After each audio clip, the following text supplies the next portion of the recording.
Ben Smith, L., and John Hickenlooper speak on stage at Conversations About America's Future. Former Governor John Hickenlooper during the 2019 South by Southwest Conference and Festivals at Austin City Limits live at the Moody Theater on March 10, 2019 in Austin, Texas.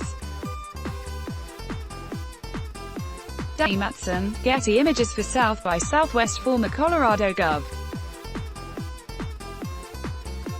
John Hickenlooper dropped out of the 2020 Democratic presidential primary on Thursday, though he never exactly soared in the polls. He resonated well enough among some constituencies that at the very least, his exit from the race presents an opportunity for other candidates to muscle in and secure support from his now abandoned fans. Since December 2018, Insider has been conducting a series of national polls asking respondents who they would be satisfied with in the event they secured the Democratic nomination.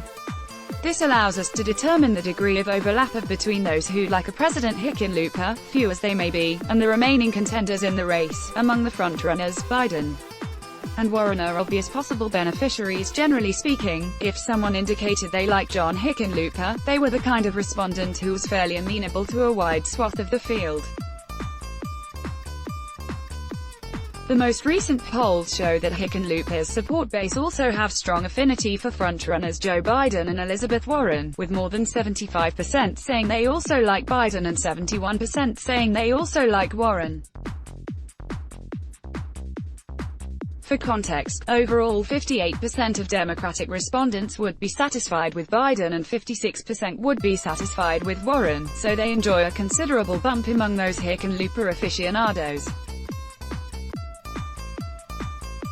Business Insider Cory Booker actually could capitalize on this realistically. Hickenlooper was seeing support from a pretty slight fraction of the electorate, and while that might not mean a whole lot to one of the top-flight contenders, a dedicated attempt to reach out could have great advantages for contenders angling to make the jump from the second tier to the big leagues.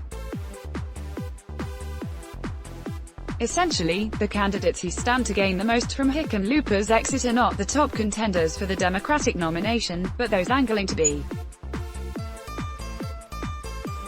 Insider's 8 most recent polls, surveyed from June 1 to August 11, suggest that a strong contingent of Hickenlooper's supporters are disproportionately open to throwing their weight behind sense.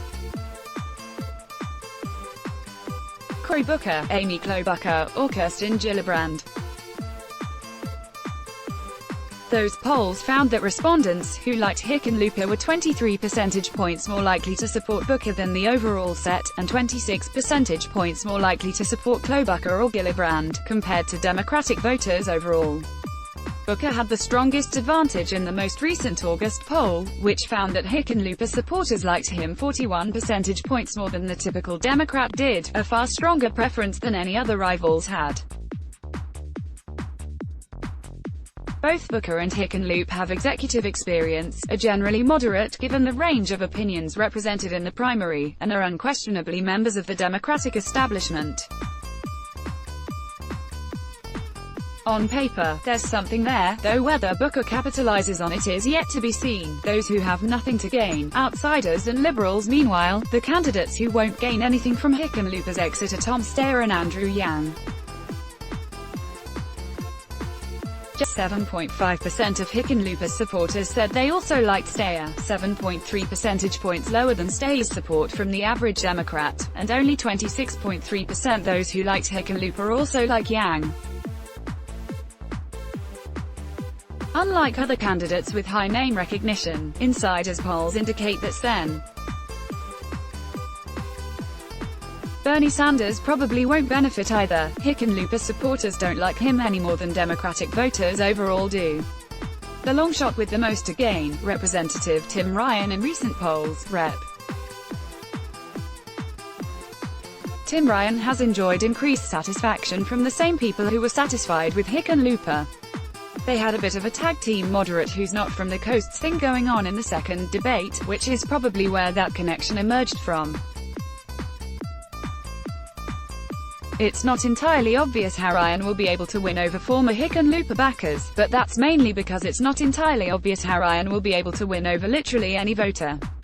Based on Insider's polls, Hickenlooper's exit from the race was a wise move.